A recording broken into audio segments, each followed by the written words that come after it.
саламатсыз ба? Сәлеметсіз бе? Бізге 3-4 сұрақ қойып жіберсек, 11 класс туралы. Аха. Менің жұмысымның бір бөлігі ол оқушыларға мотивация беру. Қазіргі таңда мотивация 11 сыныпқа көбірек керек. Себебі олар өздерінің алға қойған мамандығына түсу үшін, сол арманына жету үшін, сол арманның біріне жеткен Ажар-Орта мектебінің түлегі Абдуллақызы Мәншүк мырза ханыммен бірге онлайн сұхбатымызды қабыл алыңыздар. Сізге бірінші сұрағымды қоя кетсем. Сіз мектеп түлегі ретінде жас түлектерге, яғни 11 сынып оқушыларына айтар кеңесіңіз немесе мотивацияңыз? Жалпы 11 сынып бұл мектеп кезеңінің соңғы сыныптарының бірі. Бұл кезде менің ойымша негізінен неғұрлым пайда өткізген дұрыс, себебі алда үлкен мақсат қойып, өз мамандығын таңдай білу қажет. Жалпы бұл кезде негізгі маңыздысы ол ұбт-ға дайындық. Көп оқушылардың алда қоятыны ұбт-ға дайындық, яғни ұбт-та жоғары баға алу. Және сол жоғары баға алу арқылы грантқа түсу болып табылады. Сол себепті 11 сыныпты неғұрлым пайда өткізген дұрыс, және осы кезге дейін 11 сыныпқа дейін өзіңнің мамандығыңды таңдай білген дұрыс. Және сол мамандыққа 11 сыныптың алдынан бастап дайындалу керек. Және сол өзіңе мотивация ретінде айтарым, ештеңеден қорықпау, және өзіңнің мамандығын таңдай білу, уақытты бос жібермеу, мақсат қою, және сол мақсатқа жете білу, және ата-ана жағынан да көбірек қолдау қажет, және 11 сынып оқушысына ұстаздардың жағынан, яғни қолдаулар болып жатады, және ештеңеден қорықпай, сол грантты жеңіп алып жоғары оқу орнының, сол студент атанып дегендей, сол қызық кезеңдерді бастан кешіруге дайындық болу қажет. Мен айтарым осы. Жақсы. Екінші сұрақты қоя кетсем. Сіздің ойыңызша 9 бітіріп колледжге түскен дұрыс па, әлде 11 бітірген дұрыс па? Мен өзім 11 бітіріп жоғары оқу орнына түстім, бірақ әр оқушының өзінің таңдаған мамандығына байланысты деп ойлаймын. Себебі 9 сынып бітіріп, сен өз өнер саласына немесе спорт саласына түскен дұрыс деп есептеймін, неғұрлым 9 бітіріп. Ал бірақ негізінен өзім 11 сыныпты қолдаймын. Мысалға, мен өзімнің группамда студенттер бар, 5-6 студент, олар 9 бітіріп колледжге түсіп, содан кейін біздің универге түскен студенттер. Және олардың өзіндік минусы да, плюсы да бар. Яғни плюс айтатын болсақ, олар бізден гөрі көбірек біледі. Себебі олар біздің алдымызда медколледж бітіріп, жоғары оқу орнына түсіп, өздерінің білімін шыңдап жатыр. Және олардың тәжірибесі де мол, және бір жағынан осы сала бойынша жұмыс жасаған студенттер болып табылады. Ал минусы өздерінің уақытын көбірек жоғалтқан, енді 4-5 жылдай жоғалтып алады. Және олар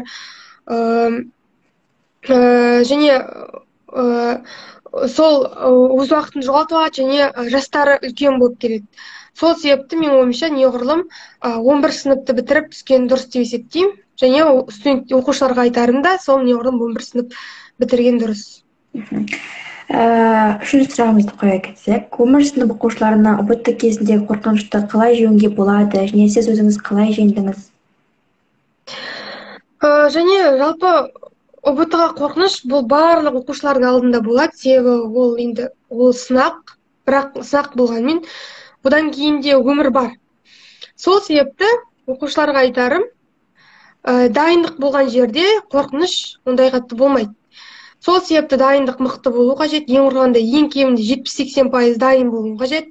Және оқушы жалғыз өзінің тарапынан ғана емес, сонымен қатар ата-ананың тарапынан да қолдау болу қажет, және ұстаздардың қатарынан да қолдау болу қажет. Себебі бала күндіз-түні ойлайтын ұбт, стрессте жүру мүмкін. Сол себепті ата-аналар өзінің балаларына көбірек көңіл бөліп, оған мотивация беру ретінде сөздер айтып дегендей, қолдаулар беру қажет. Және уақытты бос жібермей, сол ұбт-ға дайындалып дегендей, өз қорқынышыңды жеңе аласың. Және бұл ұбт-ға қорқыныш бұл қалыпты жағдай, бірақ ол өте қатты, өте жоғары болмау қажет. Өте қатты қорқудың қажеті жоқ, себебі ұбт-тан кейін де өмір жалғасады. Бұдан кейін егер ұбт-дан өте алмай қалсаң, басқа есіктер ашылады, басқа табылады дегендей.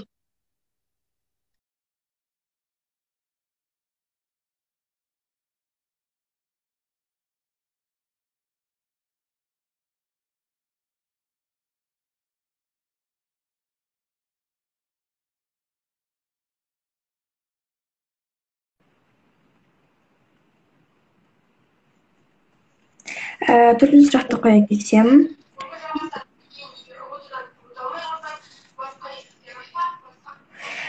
сіз таңдаған пәніңіздегі тақырыптарды қалай жадыңызда сақтадыңыз? Жадында сақтаудың тиімді тәсілі қандай? Мен жалпы өзім ұбт-ға дайындықты 10 сыныпты бітіргеннен кейін жаз айында бастаған едім.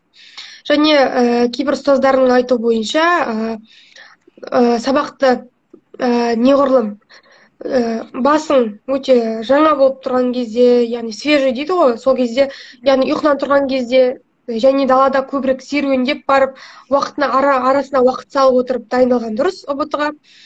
Себебі өте қатты оқып кеткеннің өзінің де зияны бар.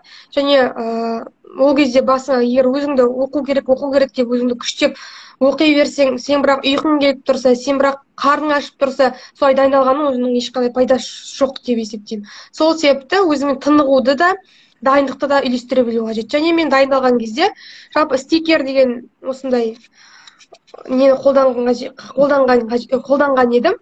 Осы стикерге, яғни мысалға Қазақстан тарих пәнінен болсын, биология пәнінен болсын, керек сұрағыңды жауабын жазып қойып, өз бөлмеңдегі отыратын жерлеріне, асханада, яғни ас үйде, яғни сол жерлерге жабыстырып қойып, арасында қарап, соны оқып жүрген дұрыс, сол да жақсы есіне сақталады.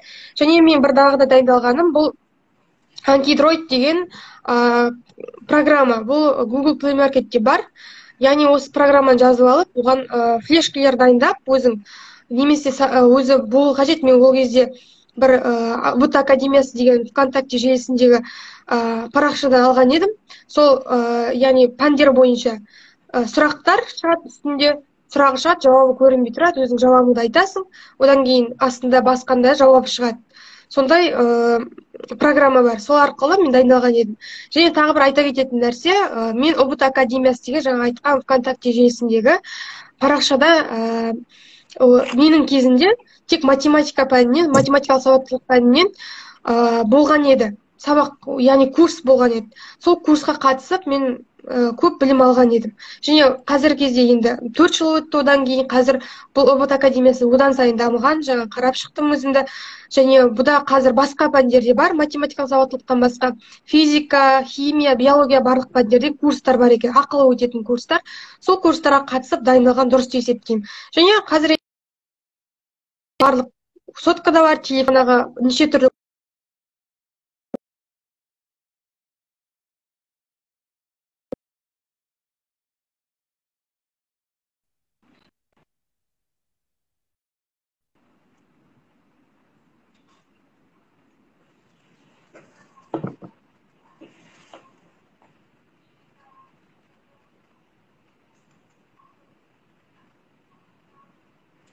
Сіз қазіргі таңда өзіңіз армандаған оқу орны Марат Оспанов атындағы академияның 4-ші курс студентісіз. Қазір түлектердің білгісі келетін сұрақтарының бірі осы оқу орны туралы және осы оқу барысындағы қиыншылықтар мен қуаныштар сәттерді сіздің өз аузыңыздан естігіңіз келіп отыр. Жалпы, мен жоғары оқу орнына түскеннен кейін маған қиын болған курстардың бірі ең бірінші курс болды. Жалпы, себебі неге болмаған қиын болды? Себебі мен ата-анадан жыраққа кеттім. Жыраққа деген енді қасында әке-шешем болған жоқ. Және басқа орта, жаңа орта. Сонымен қатар жоғары оқу орнындағы, менің оқып жатқан жоғары оқу орнындағы пәндер мектеп пәндеріне қарағанда өте күрделірек және тереңірек оқытылады. Сол маған қиынға соқты. Бірінші курс мен өзім арасында жылап жүрген кездерімде болды бірінші курсте. Бірақ егер өзіңе пән қызықты болса, егер қызығып таңдаған мамандығың өзіңе сай болатын болса, сен ештеңе қиналмайсың, және саған бұл пән оңай өтеді.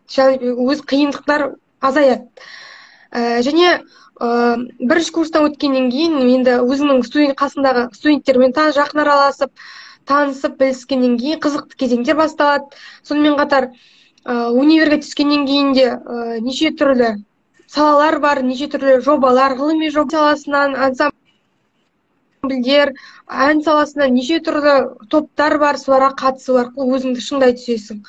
Сонымен қатар қызықты кезеңдер де аз емес. Бұл кезде қыдырасың, экзаменге бірге дайындаласың студенттермен, группаластарыңмен. Өте қызықты кезеңдер көп өтеді. Сонымен қатар қазір енді карантин ғой. 1 жыл болды біздің кездеспегенімізде студенттерімізбен бір-бірімізді қатты сағынамыз, универге келгіміз келеді, тездетіп бір-бірімізді көргіміз келеді, неше түрлі жазға пландар қойып қойдық дегендей өзіміздің группаластарымызбен енді кездесіп сол асыға күтіп жүрмін сол кездесуді. Жалпы қызықты кезеңдер негізі көбінесе қызықты сәт бұл студенттік шақ деп айтады ғой. Сол кезең енді менің басынан өтіп жатыр. Енді студенттерге, сіздерге де енді оқушыларға да алда сол шақ келе жатыр. Және ол өте қызықты сәт. Және оны қызықты өткізген дұрыс деп есептеймін. Рахмет. Келесі сұрақ, ұбт қиын болды ма? Жалпы ұбт егер дайындығың болса, ондай қатты қиын болмайды.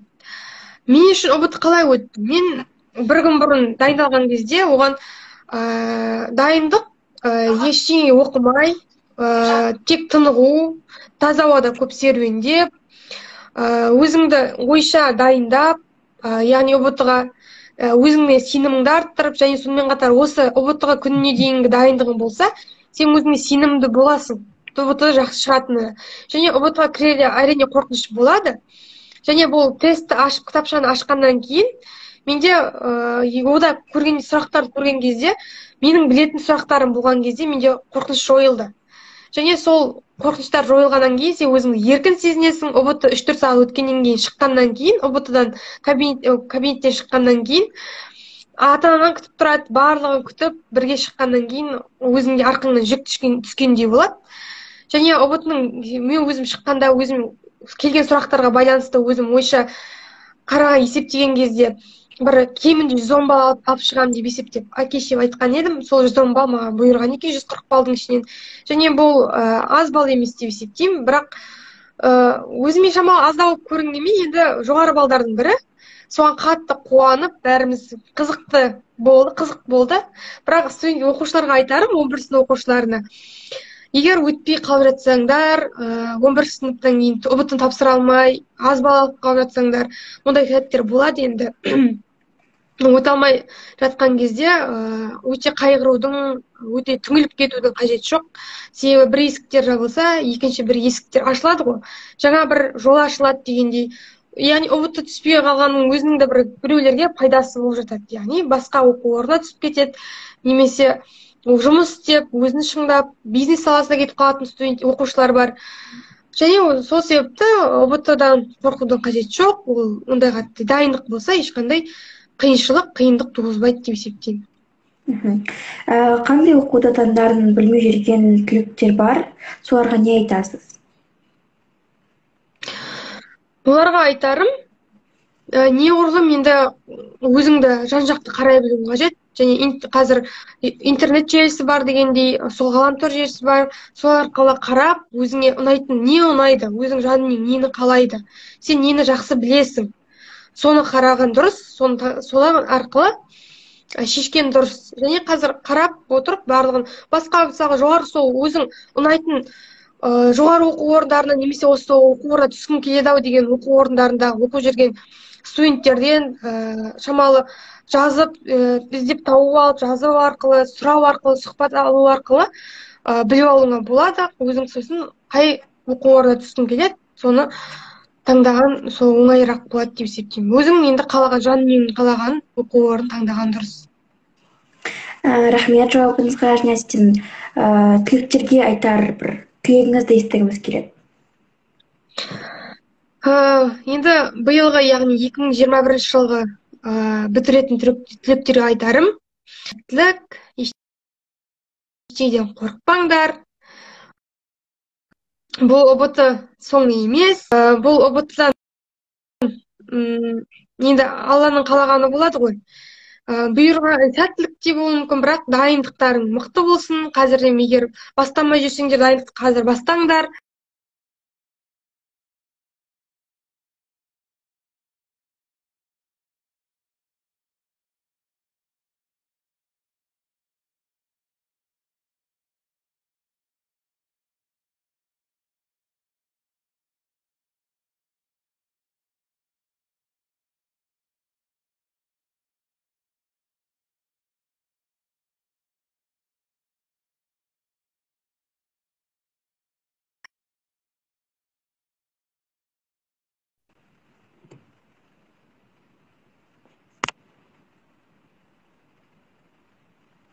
Жауабыңызды естігенімізге өте қатты қуаныштымыз. Сізге көп рахмет, осындай керемет кеңестер беріп жатсыз.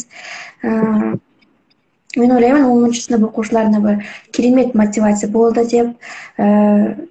Бізге уақытыңызды өткізіп жатып білгеніңізге өте көп алғысым шексіз. Осымен онлайн сұхбатымыз аяқталды. Барлықтарыңызға рахмет, құрметті көрермендер. Сау болыңыздар барлықтарыңызға. Сау бол, рахмет саған да.